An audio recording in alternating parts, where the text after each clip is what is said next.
Jacob Aziroual, j'exerce en tant que médecin psychothérapeute à Paris. Je suis également coach et auteur, notamment de mon nouveau livre Couple clé pour le réussir aux éditions Guîtres et Daniel. Ma spécialité est la thérapie de couple. La grande majorité des couples qui ont consulté, merci, ont été sauvés, ont amélioré leur relation et c'est toutes ces expériences, ces réflexions qui ont pu les aider que je partage dans le livre Couple clé pour réussir. C'est une véritable Bible qui aborde vraiment pratiquement tous les sujets. Ça va de l'argent dans le couple, le choix du partenaire, le syndrome de la belle-mère, comment entretenir le désir, comment éviter le piège de la monotonie et également des sujets alternes comme la colère ou le sentiment d'existence et le renoncement.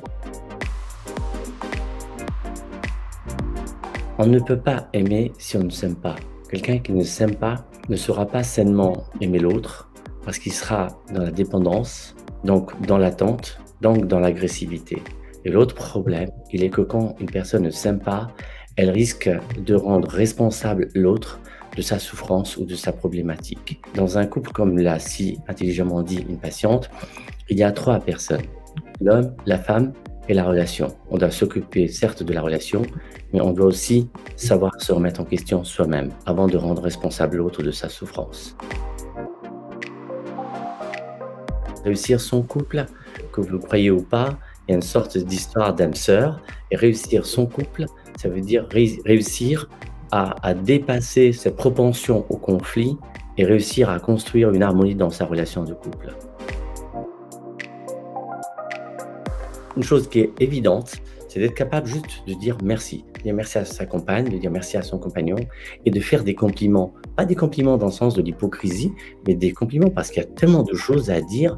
Mais dites les choses, ça fait du bien à soi quand on reçoit un compliment et donc bien sûr ça fait aussi du bien à l'autre. Donc être capable de faire des compliments, ça a l'air comme ça élémentaire, mais ça fait énormément de bien.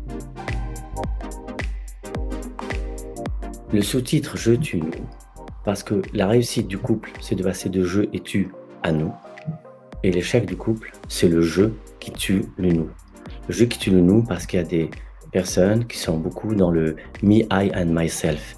Ils sont dans l'égocentrisme qui fait que même dans un lit de 4 mètres de large, ils sont capables de dormir en oblique et ne pas laisser la place à l'autre.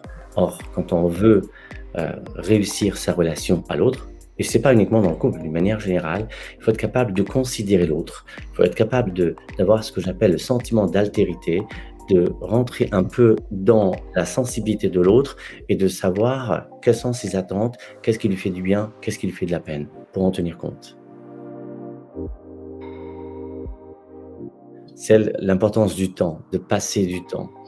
Parce que on a beau, même quand on optimise le temps, et encore parce que optimiser le temps, pas tout le monde y pense, parce que on pense que passer du temps, cela suffit. Il faut passer du temps, mais si chacun reste sur son smartphone, c'est pas efficace. Donc passer du temps, mais de passer vraiment à la fois au niveau quantité, pour partager des activités, et c'est que comme ça qu'effectivement on crée une complicité et on la renouvelle, mais aussi au niveau qualité, parce que si on passe même des jours, même une semaine de vacances, mais que chacun reste sur son smartphone ou sur son ordinateur, on n'a pas véritablement partagé. Il faut créer ce partage et ce sentiment de partage, c'est extrêmement important.